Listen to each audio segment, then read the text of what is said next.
नमस्कार, जाधव फॅमिली या यूट्यूब चॅनलवरती पुन्हा एकदा तुमचं स्वागत आहे.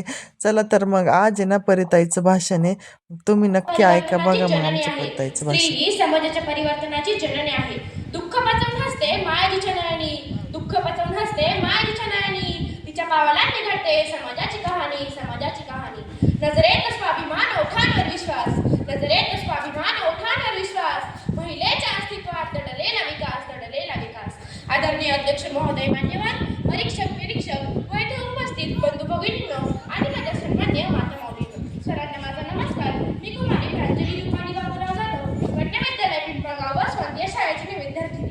आज मी तुमच्या समोर उभी आहे एका अशा विषयावरती बोलण्यासाठी जो केवळ बोलण्याचा विषय नाही तर इतिहासाचा न्याय आहे, वर्तमानाचा आरसा आहे आणि भविष्याची घोषणा आहे. तो म्हणजे स्त्री ही समाजाच्या परिवर्तनाची जननी आहे. होय होय, आणि जो हे मान्य करत नाही त्याने इतिहास वाचलेला नाही, वर्तमान पाहिलेलं नाही आणि भविष्य घडवण्याची पात्रता गमावलेली आहे. आपल्याला वर्षानुवर्ष सांगितले गेले की स्त्री फक्त चूल आणि मूल्यासाठी जन्मली आहे. आपल्याला वर्षानुवर्ष सांगितले गेले की स्त्री फक्त चूल आणि मूल यासाठी जन्मली आहे. पण मी आज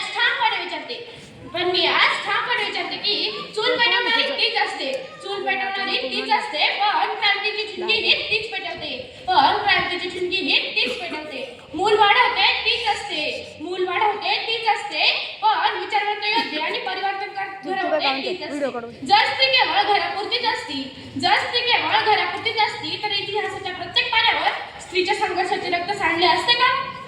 समाज बदलला असेल तर तो स्त्रीच्या गर्भातूनच जन्माला आला आहे. समाज बदलला असेल तर तो स्त्रीच्या गर्भातूनच जन्माला आला आहे. सावित्रीबाई फुले नसत्या तर शिक्षणाचा प्रकाश कुठून आला असता? जिजाऊ नसत्या तर शिवाजी घडला असता का? अहिल्याबाई नसत्या तर न्याय धर्म आणि प्रशासनाचा आदर्श मिळाला असता का? रमाबाई नसत्या तर विधवांच्या विषयाला दिशा मिळाली असती का?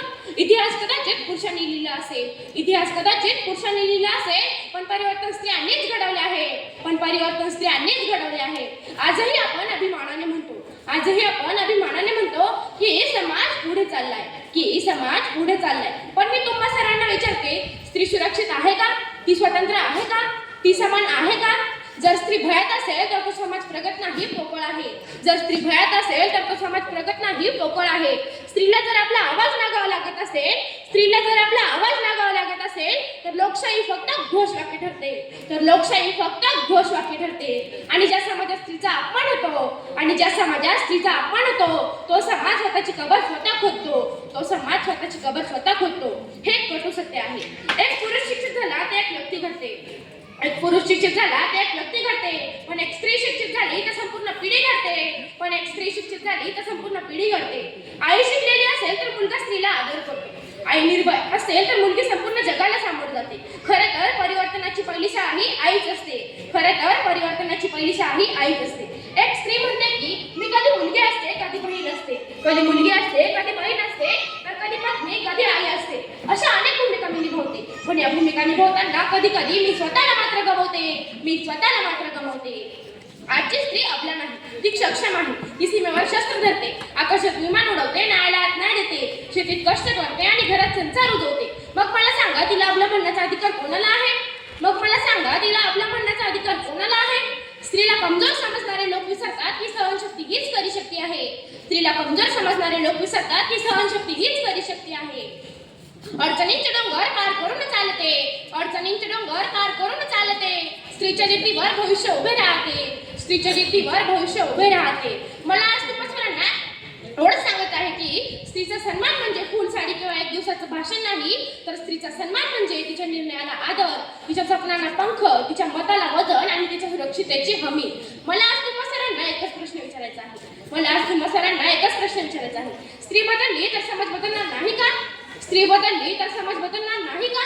होणारच, होणारच, कारण स्त्री ही समाजाच्या परिवर्तनाची जननी आहे, आणि जननीला दाबून कोणताही समाज उभा राहू शकत नाही, आणि जननीला दाबून कोणताही समाज उभा राहू शकत नाही. म्हणून स्त्रीला थांबवू नका, तिला साथ द्या, तिला कमी लेखू नका, तिला उंच उभू द्या. कारण स्त्री जागी झाली तरच समाज क्रांती करतो, कारण स्त्री जागी झाली तरच समाज क्रांती करतो. आणि शेवटी मी प्रत्येक मुलगी, आई, बहीण यांना एवढंच सांगू इच्छिते, तू कमी नाहीस, तू अपुरी नाहीस, तू कमी नाहीस, तू अपुरी नाहीस, तू कोणापेक्षा कमी नाहीस. स्वप्न पाहायला घाबरू नकोस, प्रश्न विचारायला थांबू नकोस, स्वप्न पाहायला घाबरू नकोस, प्रश्न विचारायला थांबू नकोस, आणि अन्याय सहन करू नकोस. मुलींना शिक्षणाला घट्ट धरून ठेवा. कारण शिक्षण तुम्हाला केवळ नोकरी देत नाही, ते तुम्हाला ओळख देते, आत्मविश्वास देते आणि स्वतःसाठी उभं राहण्याची ताकद देते. आणि आजची शिकलेली मुलगी उद्याची मजबूत आई बनते, आणि आजची शिकलेली मुलगी उद्याची मजबूत आई बनते. आणि या मजबूत आईचं मूल कधीही चुकीच्या वाट्यावर जात नाही, आणि या मजबूत आईचं मूल कधीही चुकीच्या वाट्यावर जात नाही. आणि समाजालाही मी एवढंच सांगू इच्छिते, मुलीला लहानापासून गप्प बस असं शिकवू नका. मुलीला लहानापासून गप्प बस असं शिकवू नका. तिला बोलायला, विचार मांडायला आणि निर्णय घ्यायला शिकवा. शेवटी जाता जाता मी एवढंच सांगते, संत तुकाराम महाराज म्हणतात आई घडविते संसार. आणि मी ठामपणे सांगते, मुलगी म्हणजे ओझं नाही, ती घराचा प्रकाशस्तंभ आहे. समाजाची शक्ती आहे आणि परिवर्तनाची जननी आहे. जय श्री शक्ती, जय समाज परिवर्तन, जय हिंद, जय भारत. धन्यवाद. एक भव्य वृक्ष ज्याला 4 मजबूत फांद्या होत्या आणि त्या 4ही फांद्यांनी मिळून त्या भव्य वृक्षाला सुरक्षित ठेवले होते. त्या वृक्षाच्या मुळाशी दडलेला होता संविधान नावाचा एक दिव्य खजिना. एके दिवशी त्या बागेत काही स्वार्थी शिकारी शिरले. त्यांना तसं तर त्या झाडाला कापायचं नव्हतं, कारण असे केल्यास ते पकडल्या गेले असते. त्यांनी एक वेगळीच युक्ती लढवली.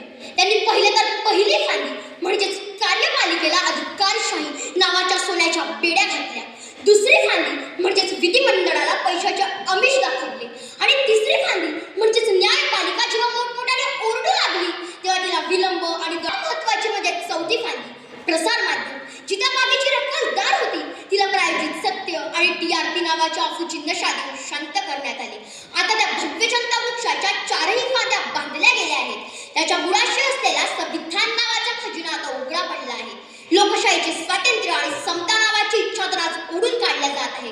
लोकशाहीची आत्मा असेच पिंजऱ्यात या दडपडात मधून ओरडत आहे. आणि तिचे वस्त्रहरण होताना आज आपण सर्व याच बागेतील प्रेक्षक म्हणून उभे आहोत.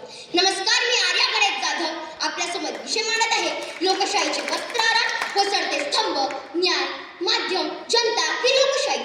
सुमारे 3000 वर्षांपूर्वी ग्रीसमधून मानव नावाच्या प्राण्याचा माणसाच्या दिशेने प्रवास सुरू झाला. आणि अगदी काल म्हणजेच 75 वर्षांपूर्वी ही लोकशाही आपल्या भारतात आली आणि मानवाचा प्राण्यापासूनचा प्रवास मानवावर येऊन थांबला. आता हाच 3000 वर्षांचा प्रवास उलट चालू झालाय की काय? मानव पुन्हा प्राण्याकडे वाटचाल करतोय की काय? आता प्रश्न निर्माण झाला आहे. सर्वांना बरोबर घेऊन जाणाऱ्या लोकशाहीची स्वातंत्र्यता, समता, बंधुता आणि न्याय ही तत्वे आज शब्दहीन होत चालली आहे. तेच कायदे पारित केले जातात किंवा तेच कायदे रद्द केले जातात जे सरकारच्या फायद्याचे आहेत, जनतेच्या नाही. ज्येष्ठ ब्रिटिश तत्त्वज्ञ जॉन स्टुअर्ट मिल म्हणतो, विधिमंडळाचे मुख्य काम कायदे बनवणे नसून जनतेच्या समस्यांवर प्रश्न विचारणे हे आहे. विधिमंडळाला कमकुवत करण्यासाठी आज मोठ्या प्रमाणात विरोधी पक्षातील खासदारांना निलंबित केल्या जात आहे. काहींना खोके देऊन ओके केल्या जात आहे, तर काहींना ED आणि CBI द्वारा ब्लॅकमेल केल्या जात आहे. जेव्हा सरकार अनियंत्रित होते तेव्हा न्याय व्यवस्था ही एकमेव आशेचा किरण असते. आज न्याय उशिरा मिळतो म्हणजेच अन्याय पटकन मिळतो. फाईल धुळीत झाकल्या जातात, पुरावे हरविल्या जातात. उन्नाव प्रकरणातील आरोपींना जेव्हा जामीन देण्यासाठी न्यायालय रात्रीशुद्ध उघडं राहतं तेव्हा समजतं न्यायदेवतेच्या डोळ्यावरची पट्टे हटविले खरे, पण ते तिला श्रीमंत आणि सत्ताधारी दिसण्यासाठी पुरावे नष्ट केले जातात, साक्षीदार फिरविले जातात आणि शेवटी निकाल लागतो तेव्हा एकतर आरोपी मेलेला असतो नाहीतर पुरावा मागे सुटलेला असतो. दिल्लीतील 2009ची ऍसिड केस तब्बल 16 वर्ष. न्याय स्वातंत्र्य आहे की सत्तेच्या सावलीत उभा आहे असा भास निर्माण होणारे निर्णय आज न्यायपालिका देत आहे. न्यायाधीश सरकारला खुश ठेवणारे निर्णय देतात का? हा आरोप नाही तर शंका आहे आणि लोकशाहीत शंका निर्माण होणे सर्वात धोकादायक असते. महाभारतातील भीष्माचार्याचा रोल आज न्यायपालिका निभावत आहे. सर्व शक्तिमान असून सुद्धा मळ बाळगत आहे. लोकशाहीची वस्त्रहरण उघड्या डोळ्यांनी बघत आहे. जनतेची अवस्था आज कोर्ट चित्रपटातील नारायण कांबळे सारखी झाली आहे. निवडणुका घेणे, निवडणुका लढणे किंवा निवडणुका जिंकणे म्हणजे लोकशाही नव्हे. ती टिकते ते प्रश्न विचारणाऱ्या जनतेवर आणि निर्भय प्रसार माध्यमांवर. थॉमस जेफरसन म्हणतो, सरकारशिवाय प्रसार माध्यमे चालतील पण प्रसार माध्यमांशिवाय सरकार नको. आज सरकारवर टीका करणाऱ्या पत्रकारांना विविध प्रकरणांमध्ये गुंतवून जेरबंद केला जात आहे. रवीश कुमार आणि निखिल साबळे सारख्या पत्रकारांना तर चक्क जीवे मारण्याची धमकी दिली जात आहे. या उलट सरकारची चाटुगिरी करणाऱ्या आणि विरोधी पक्षकांना बदनाम करणाऱ्या पत्रकारांना विविध प्रकारच्या बक्षिसं देऊन सन्मानित केल्या जात आहे. जनतेला गदगद हलविण्याची, त्यांच्या जाणीवा, नेणीवा वर्षानुवर्ष चढलेली पूड भरून काढण्याची आणि जनतेला सत्याचा आरसा दाखविण्याची ताकद फक्त आणि फक्त लेखकातच आहे. आज अभिव्यक्ती स्वातंत्र्य हा निवड एक शब्द आहे की लोकशाहीला जोपासणारी एक संज्ञा, हेच कळेनासे झाले आहे. कारण आजच्या व्यवस्थेवर प्रश्न विचारणारे, व्यवस्थेवर टीका करणारे आणि व्यवस्थेची चुकी शोधणाऱ्या पत्रकारांचा आणि लेखकांचा आवाज आज व्यवस्थेकडूनच दाबल्याचे दिसत आहे. तमिळनाडूतील मधुराबन कादंबरीचे लेखक पेरुमल मुरुगन म्हणतात, आजपासून माझा एक लेखक म्हणून मृत्यू झाला आहे आणि आजपासून हा पेरुमल मुरुगन एक लेखक म्हणून नव्हे तर एक सामान्य शिक्षक म्हणून जीवन जगेल.